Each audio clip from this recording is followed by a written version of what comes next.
Student, आज मैं एक नई वीडियो लेके आपकी खिदमत में हाज़िर हुआ हूँ। तो आज का हमारा टॉपिक है फोर्स एंड द मोमेंटम। आपको पता है कि मोमेंटम की डेफिनेशन क्या है, the product of mass and the velocity. Definition book वाला दे रहा है वो ये है कि when force are apply on the body when it produce the acceleration when it is equal to rate of change of momentum.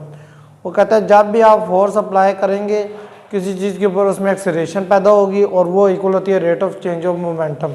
Momentum के बारे में आपको पता है कि मोमेंटम है product of mass and velocity. Momentum का फॉर्मूला है आपके पास एम वी। अब rate of change of momentum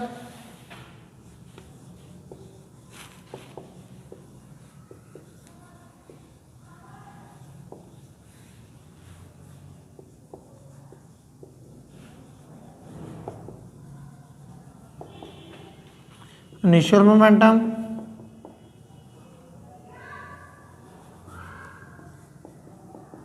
final momentum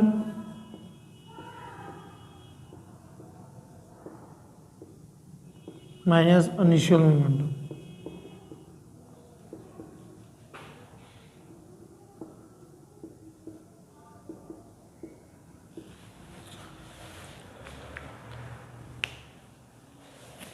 rate of change of momentum, rate of change of momentum का मतलब है कि फाइनल मोमेंटम से आप इनिशियल मोमेंटम को माइनस करेंगे तो वो rate of change of momentum आपके पास आ जाएगा। Rate of change of momentum की इक्वेशन लिखें, P F minus P I.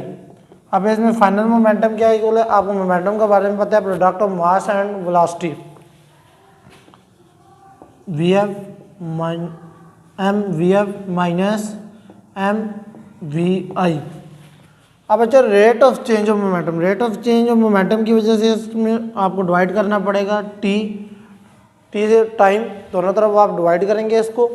P F minus P I divided by T equal to, इसमें कॉमन क्या आ रहा है आपका, M V F minus V I divided by T. बच्चों V F minus V I divided by T ये equal होता है एक्सेलरेशन के। चैप्टर नंबर 2 में आपने एक्सेलरेशन की डेफिनेशन पढ़ी है, rate of change of velocity with respect to time is called acceleration. देखिए rate of change of velocity with respect to time हो रहा है तो ये इक्वल है एक्सेलरेशन के। P F minus P I divided by T equal है M A. Newton second law क्या है, न्यूटन सेकंड लॉ आप लोगों ने पढ़ा F equal to M A. Newton second law F equal to M a. तो यहाँ देखें आपका p F minus P I divided by T equal है एम ए इक्वल किसके आ रहा है, एफ के। तो एम ए एक जगह आप पुट कर दें इसका इक्वल टू एफ। यही फार्मूला हमने इस चैप्टर के न्यूमेरिकल नंबर 3.8 में भी लगाया है, p F minus P I divided by T equal to f. तो बच्चों मुझे उम्मीद है कि आपको ये टॉपिक समझ आया होगा। मिलते हैं अगली वीडियो में, तब तक के लिए अल्लाह हाफ़िज़।